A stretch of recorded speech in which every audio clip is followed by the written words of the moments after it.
Healing. Today's topic is healing through meditation. Because meditation, like I said before, is the key to happiness, is also the key to sanity.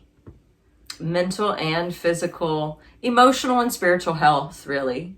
Every plane, it brings an ability to compress and unite all the different parts of your consciousness.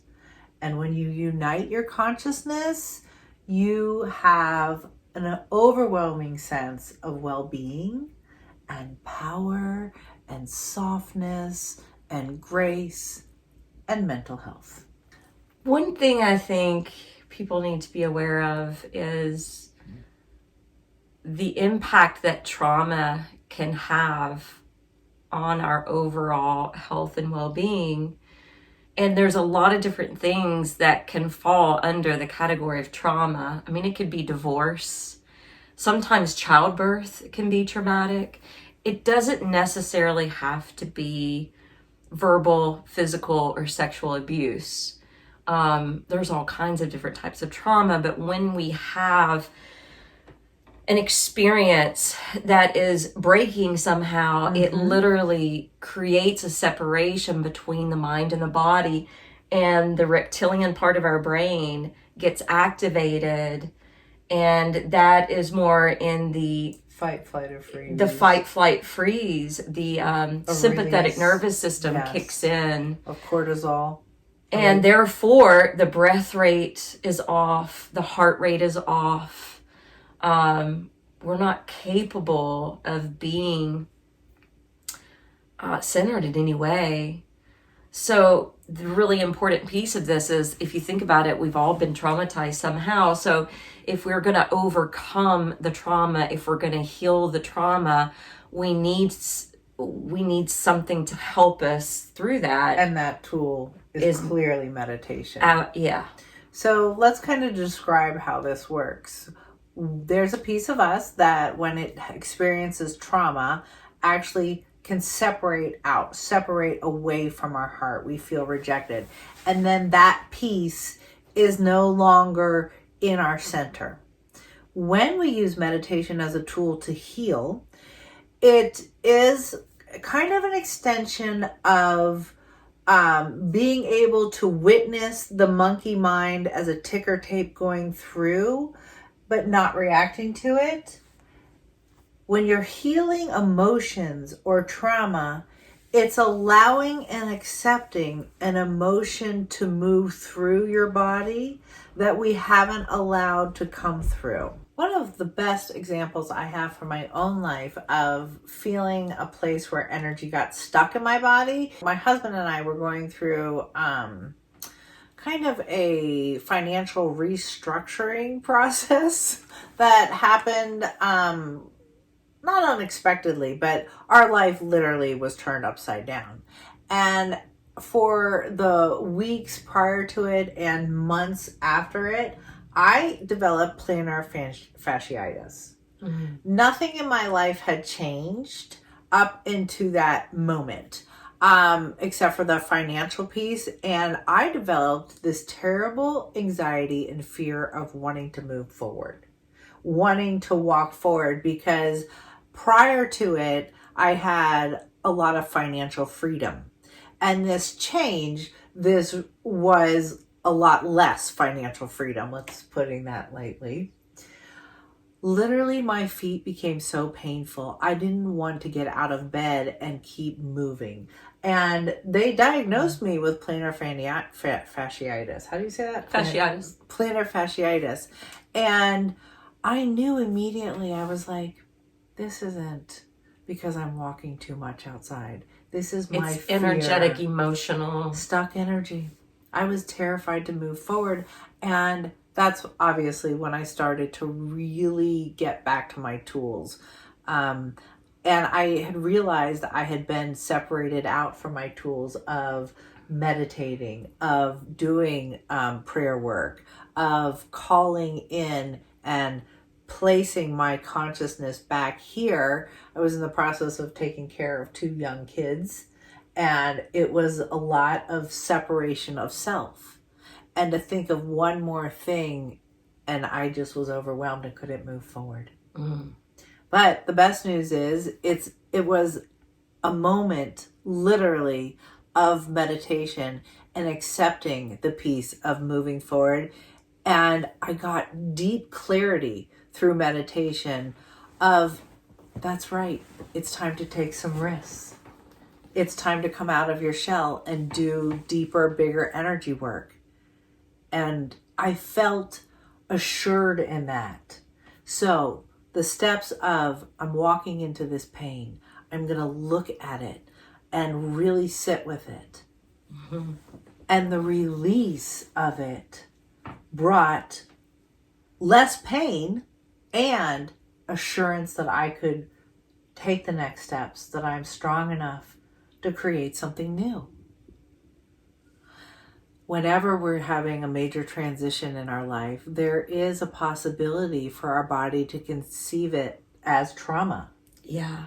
And that we can get stuck or resort to old patterns and not move into that place of, I've got this. Yeah.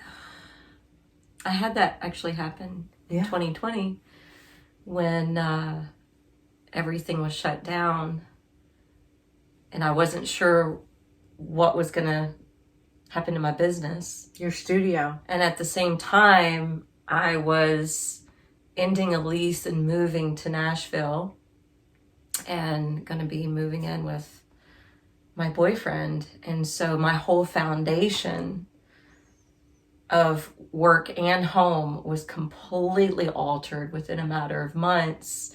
And on top of that, being betrayed by a few friendships. Yeah. All of that completely twisted my pelvis, knocked my SI joint out. And I knew when my body started hurting, I could clearly see this is energetic and emotional. And the foundation, it was happening in your hip region, and your pelvis is your foundation. Yeah. And so I started doing yoga therapy. I started doing meditations. I did go see a chiropractor. I started doing acupuncture again. I brought in all the tools to help. But really what took the pain away was the finality of forgiveness. Yes. That I feel like can only come through acceptance that you receive in meditation. Yes. And that is exactly, once you sit with something for long enough and you've moved through and felt the emotions, I've had screaming and crying meditations. Like, meditation doesn't mean stillness. Meditation is not like... It doesn't have to be quiet either, because there's sound meditations. Right. You don't want to freeze. This is not about, I need to get to a calm, cool place of complete control. Bad idea. You are processing life. Life is movement. When I'm in a deep state of meditation, things are moving through me. So it is moving through the emotion, moving through all that to a place of getting to non-resistance and having the aha moment and the movement of forgiveness through your body. Yes. And so we just I just realized we brought up two examples that were energetically and emotionally kind of spun on, as a result of. And yours was first chakra, and mine was first and second chakra. Yeah, our foundations were. So I would say, pay attention to where the pain is showing up in your body. Absolutely. Learn energetic anatomy, learn this term called chakras and what it governs physically, spiritually, psychologically. And then you can notice, this is showing up in my body. You can see how life is showing up in your body through that energetic field. We're definitely going to do a class on chakras, and that will help us further our locating of what maybe the core issue is. Yes. But don't be afraid to walk into a certain spot and be like, I'm just going to sit with this pain. Yeah. What we're trying to say is that pain is actually, there is a map in which you store the pain, and it's associated with the specific chakra. So feet, knees, fear of moving forward, pelvis, foundation, money, everything that does with relationships, your solar plexus, which is above your belly button, everything to do with the I am, who I am, how I show up with my ego and my personality, and how I present myself into the world. Heart is love. Compassion, empathy, being acceptance, loved, tolerance, being loved. Faith, courage. Yeah. We often assume we're not being loved. That love piece, so many of these issues of stuck energy is going to be about love. I'm not loved. I'm not good enough. I'm not willing. You are loved by the divine. You are loved by your soul, which I think is a fragment of the divine. You're loved. There's no way around that.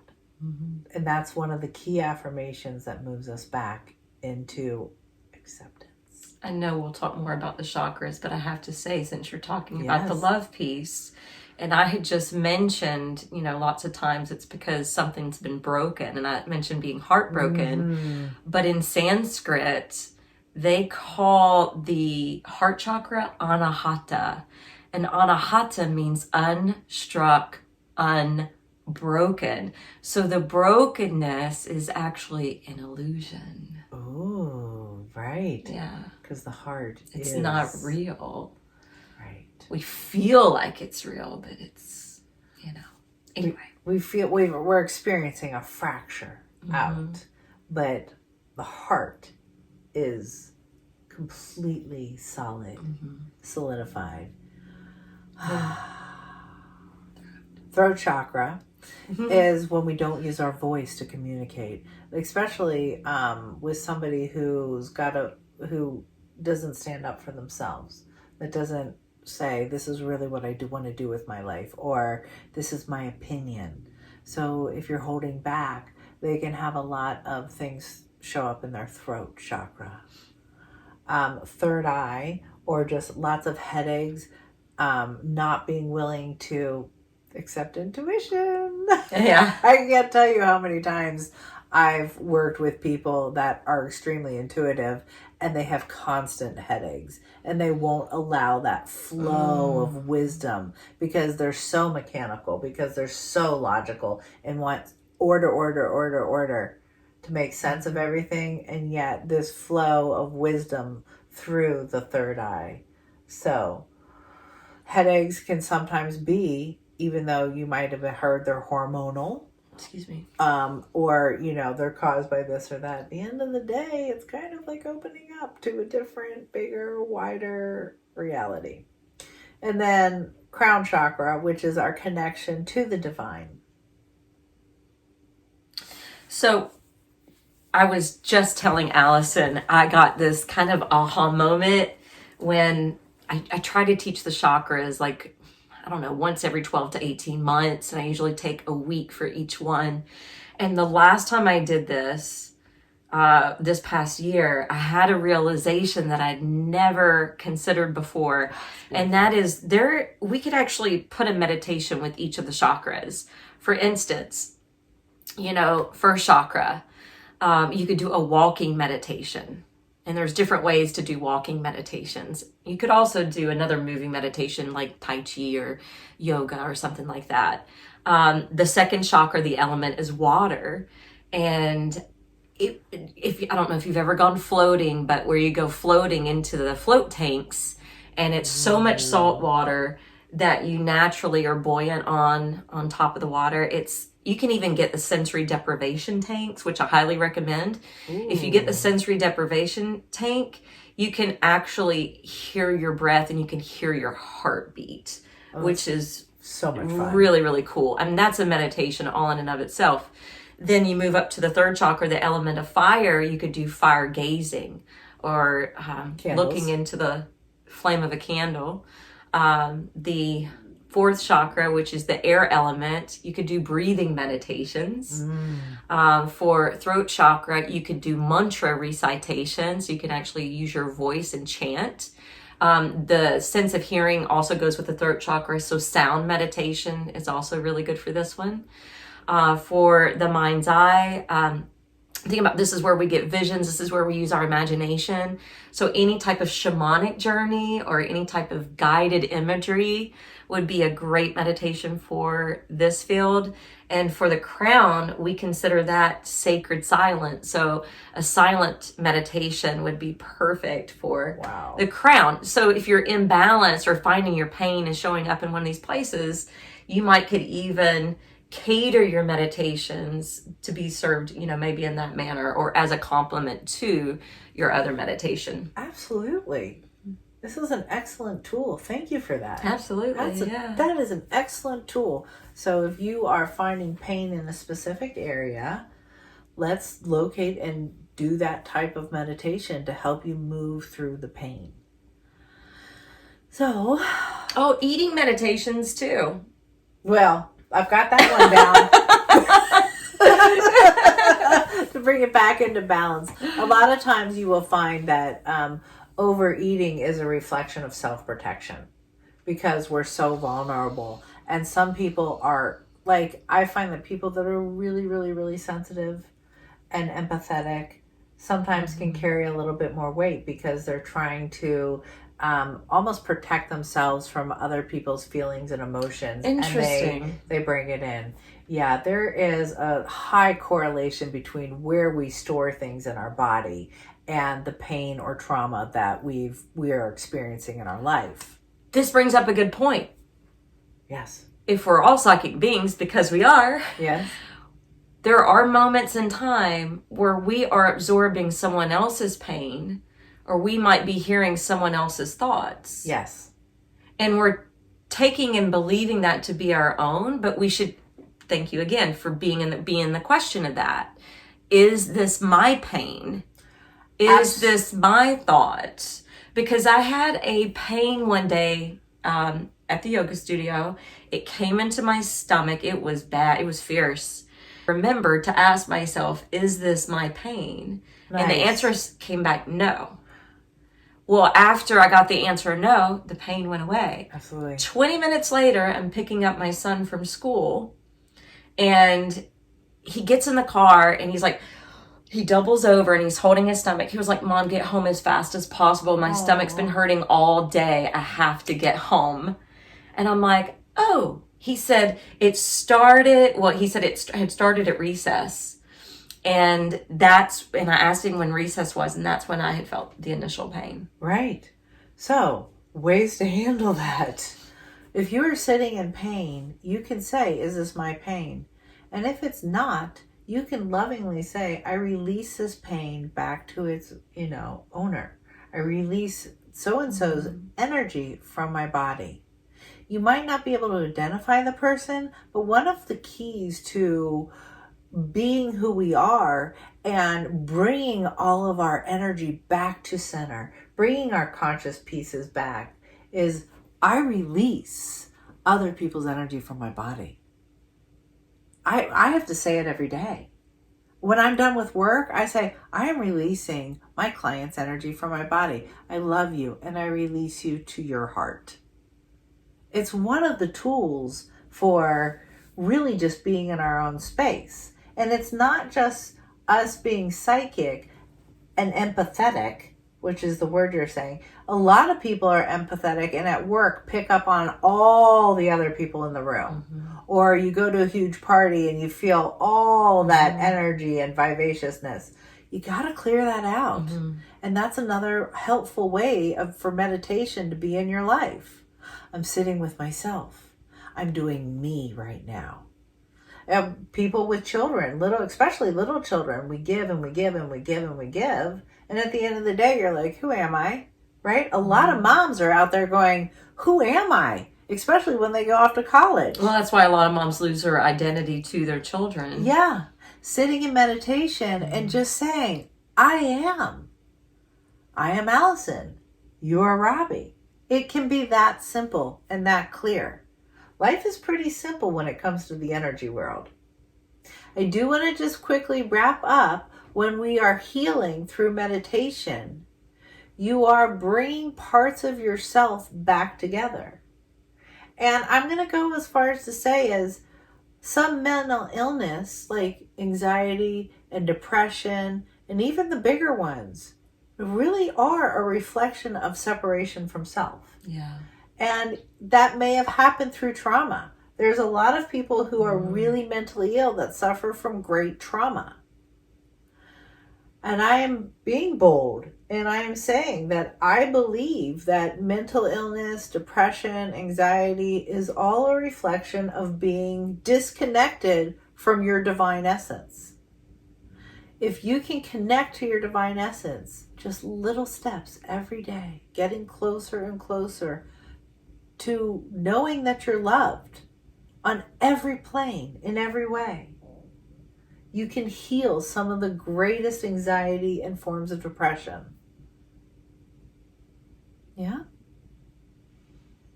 It's a bold statement, but it's a true statement. Yeah. And I wish... Because anybody that's experienced psychosis, whether it's brief or long-lasting, the root cause, we got to go back to the root cause. And it could just even be... maybe they masked, the trauma or were able to continue, but then they might have gotten triggered. Yeah. And then that trigger creates the separation again. Yeah. And then we actually start to build on those experiences. We keep actually attracting the same kind of trauma into our life and repeating it until we become very clear about moving through it and letting it go. Like you can literally repeat the same trauma over and over again. And you know that you're healing and recovering from it when you know the things that would have typically triggered you in the past or have triggered you in the past. They stop triggering you. And then it's like, there is a place of relief. The healing it really is has happened. Yeah. I've experienced it. I just don't want to bring up my examples. That's okay.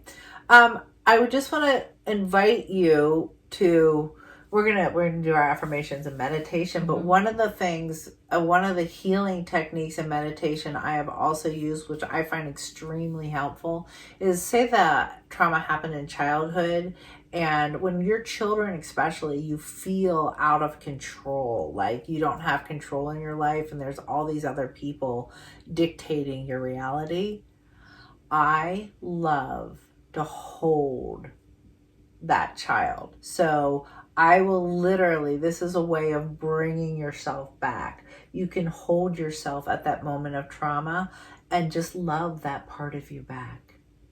So whatever that age is, whatever you looked at, to just bring that in and shower yourself with love. I love this part of me. I am willing to heal you because you're so valuable and beautiful. Today's affirmation, which is always my favorite. I'm going to use it all the time. All right, sorry. I love who I am. And I am connecting all the parts of me back to my center. I am unified in love.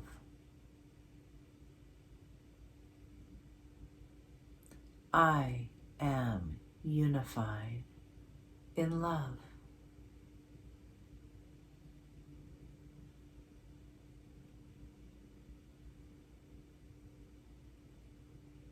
Now take a moment and just start to notice your breath.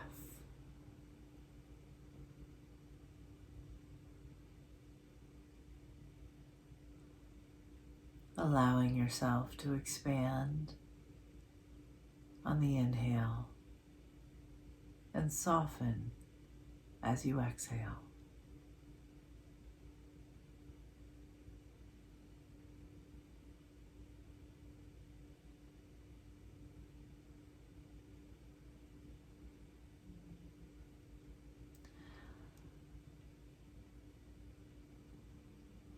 Allowing yourself now to just release anyone you came across from today. I am releasing my children from my body. I love you and I release you. I'm releasing my coworkers from my body.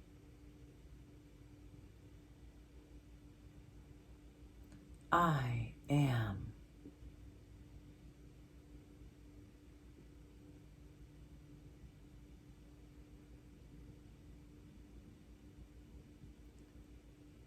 I am. And just say your name.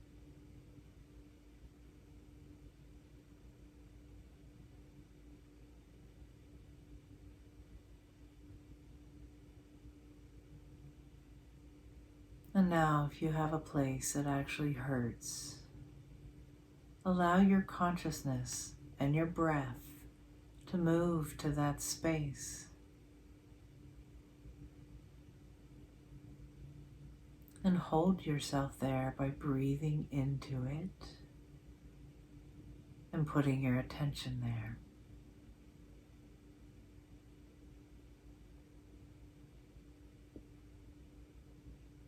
I am brave enough and I have the courage to embrace and heal this pain.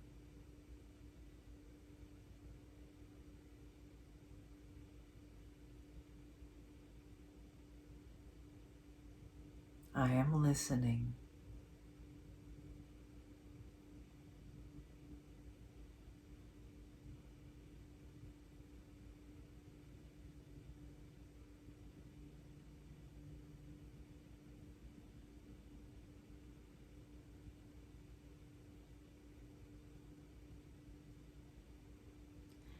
And as you sit with the pain,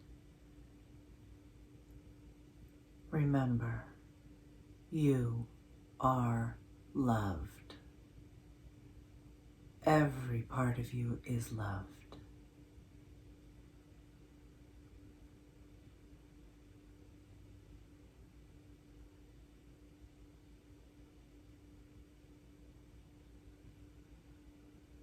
There is nothing in this world that is rejected by love. Love can heal you.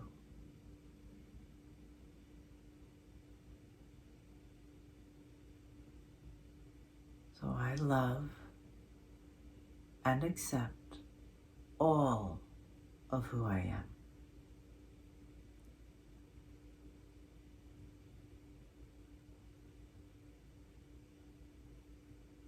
I unify my being.